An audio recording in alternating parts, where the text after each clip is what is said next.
So with the rise of the popularity of the Pop the Balloon shows that have taken YouTube by storm in 2024, I decided to make this video for all my filmmakers, videographers that aspire to record a Pop the Balloon type of production. So I actually record a show on YouTube called Flag on a Play, and it is very similar to the Pop the Balloon or Find Love as far as the show's format, and it is definitely similar as far as how one would go about capturing that type of production. So in this video, I'm going to give a full step-by-step tutorial on how you would go about recording a Pop the Balloon or Find Love type of production. Everything from the cameras that I use to the audio solutions that I use to the lighting. So if you have ever thought about how do you do it, what is the steps, what is the equipment, how can you get that done, you're gonna wanna watch this video to the end, and I'm gonna have all of the equipment that I use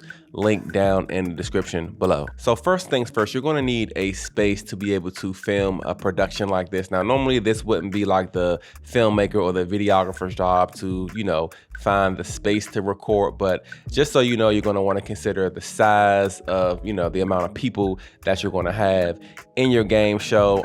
Normally people do like the white background. So I know a lot of these like studios, up and coming studios, places you can find on websites like Peerspace, you can find those just all white backdrop type of areas to record in. But 9 times out of 10, like I said, that's not going to be your job. Your job is to film and capture this thing. Now, the most important thing that you're going to want to consider when recording this type of production isn't the microphone, isn't the camera, it is going to be your lighting. Because you got to think about it, you're going to be lighting upwards of say like 5 to like 10, 15 people at once if you have everybody out on that line like how they do in the show. So the way that I do it as far as lighting is literally using every single light that I have. I have the GVM, I believe they're like the SD 200, pretty much a 200 watt lights. I have 2 of them.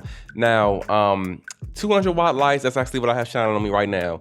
They're pretty decent. They're like, run of the mill standard type of lights. If you can go 300 or, definitely 200, I would say minimum, but if you can get 300 or even higher as far as the wattage is concerned, you're gonna want to invest into that, especially if you have a lot of people you're gonna wanna light. Because the very first show that I did, I literally put up my 200 watt lights on each side, and it really wasn't enough light like at all. As far as the modifiers that I put on my main 2 lights, I like to use the light dome type of modifiers because they have the light just spill out everywhere. If I was to use just a regular just softbox, it'd be too directional for the amount of people that need to be lit simultaneously. Now, the third light that I use is a pretty old light that I have. It is my trusty Godox SL60W. Now, I do put a 36-inch directional softbox on that because I don't have a third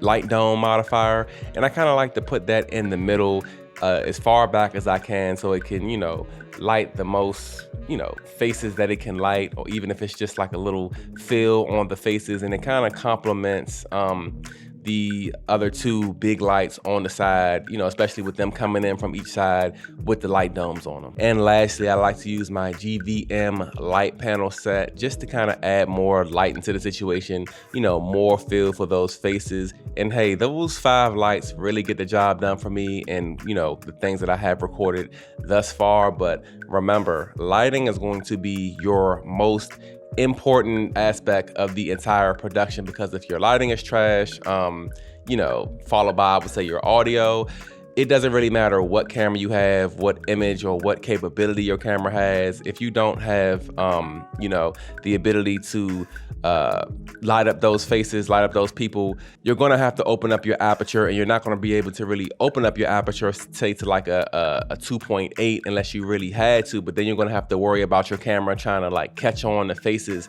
instead of having everything in focus, especially if it's the main camera that you use like in the middle to capture everybody. If that doesn't make sense, reach out to me in the comments and I'll explain that further. again, as far as lighting, I cannot hammer that down enough. I remember when I was actually doing some research and trying to find a production company that captures the actual Pop the Balloon, a fine love show that they do over in Arizona with the host Arlette. And I actually found them. I'll throw a clip up if I'm able to find the clip that I know I screenshotted some months back. But pretty much I saw that they have lights coming, hitting that backdrop, that area from all different directions, stuff pointed at the ceiling coming down. And I'm just thinking like, dang, I only have these 5 lights. Like I said, I make it work, but the more lighting you have, the better. Now let's go on to the cameras. Now, cameras can get very tricky because sometimes when you bring up cameras, people think they need to have a certain type of camera to do this and a certain type of camera to do that.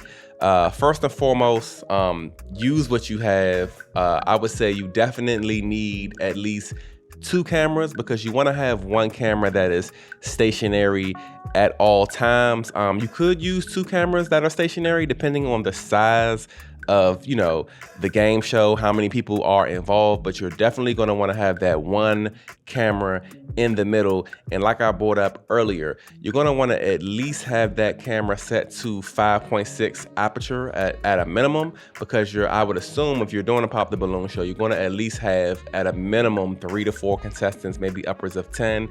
And you really want to have that aperture on that middle camera, maybe at like a f8, f9, because you're gonna want to get everybody in focus. You don't want to have the camera just focusing on like a few people and these people over here or out of focus. Like, that's not really going to look good, depending on how many times you cut to that middle camera. So in my case, I actually own 4 cameras, so I use a 4 camera setup. Now be mindful, I said that you don't need 4 cameras, you can get away with 2. The cameras that I use is I have a Sony FX30. I also have a Sony a7 IV.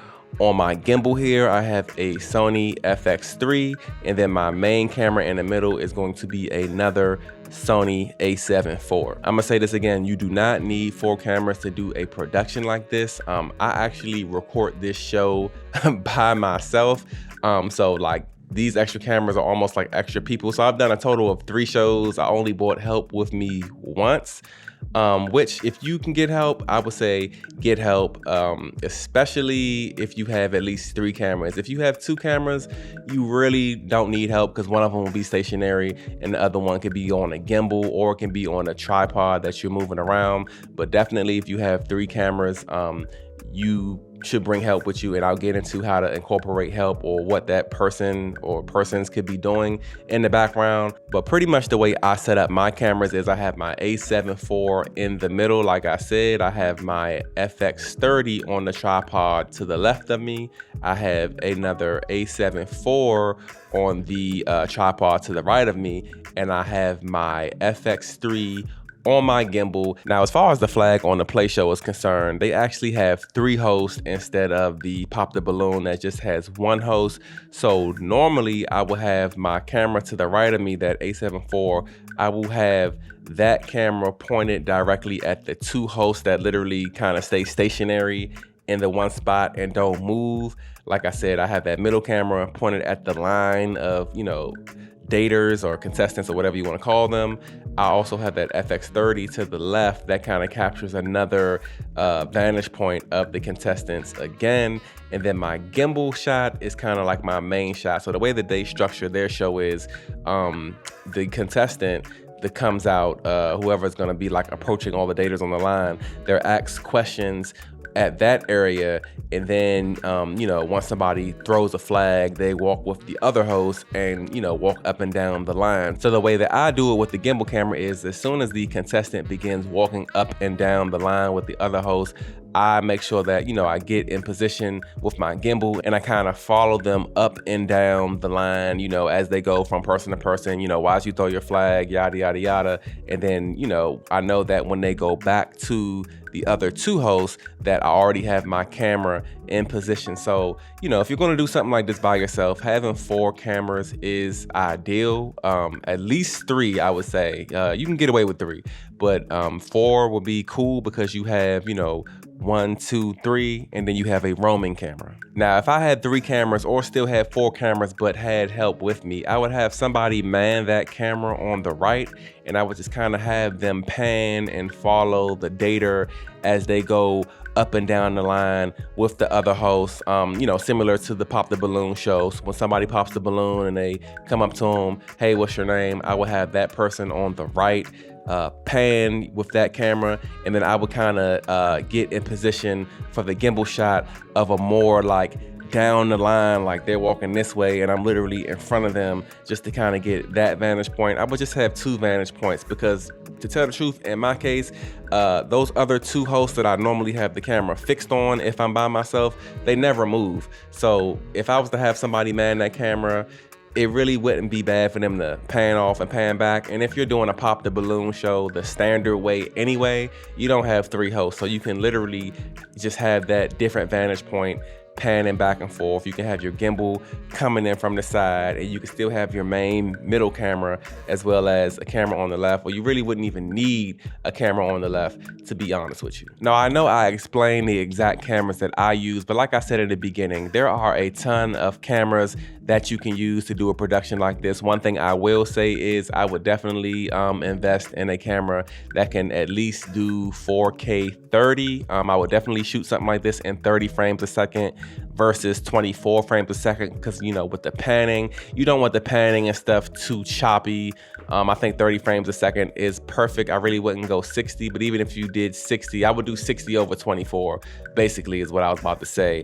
But definitely 30 frames a second. I will link down below some other cameras at different price points that you can use, because I know the Sony FX3 is very expensive, almost $4,000. Even the FX30 is almost $2,000, and the A7 IV is over $2,000. So I'll link down below different cameras at different price points that you can get for a production like this. Okay, last but not least, as far as equipment is concerned, is going to be your audio. So I made it my business to record this video using the same type of audio setup that I would use if I was on set of, a Pop the Balloon type of production. And this pretty much is a microphone handle, and it has my DJI mic 2 attached to it, if you can see that right here. This also will fit the Rode Wireless Go 2 or the Rode Wireless Pro. I say Rode Wireless Go 2 first because that's actually the other camera system that I use. Let me put this back on. So in my case, as far as audio is concerned, I need to have 4 microphones, because remember, there are 3 hosts in my show and there is 1 contestant. So the contestant has their own microphone and each host has their own microphone. So if you're doing a standard Pop the Balloon type of show, you can get away with just buying a regular just DJI mic 1 set, DJI mic 2 set, a Rode Wireless Go or Pro set. You're only gonna need 2 microphones. You'll need, 1 for the host and 1 for the contestant. In my case, like I said, I need 4. I will attach this handle down below. This handle that I have right here, I actually just got this. It comes with, the base handle as well as the windscreen on the microphone. And like I said, you just put the microphones in there. It works wonders. It's pretty good. Even if you don't have the best quality of wireless microphone, it still sounds good because it's pretty directional. You're just gonna wanna make sure that, as you're talking, you're holding this thing in front of your mouth, because if you move it, away from your mouth like that, it's not gonna sound as good. But yeah, so if you're only using 1 microphone, just keep in mind, you're gonna have to plug up one of the transmitters to one of your cameras. You're gonna wanna be mindful of which camera that is, because that camera is going to have your main audio source. In my case, I have, 2 transmitters because I have 2 wireless microphone sets. So, I have to be mindful of that because, I have 4 sources of audio, 3 hosts, 1 contestant. So, on 2 of my cameras, 1 channel is going to be, say, 1 host.